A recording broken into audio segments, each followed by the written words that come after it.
Pero SWPENBK.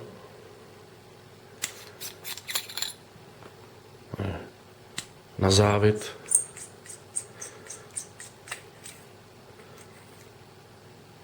Klasická náplň, to je standardní, jako v normálních propiskách.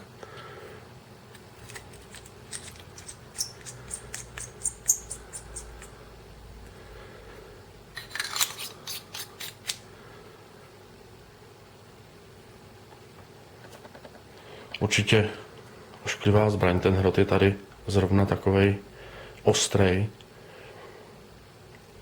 Takže to s tím nějaký dloubnutí do nějakého slabšího místa určitě nebude nic příjemného pro případného útočníka.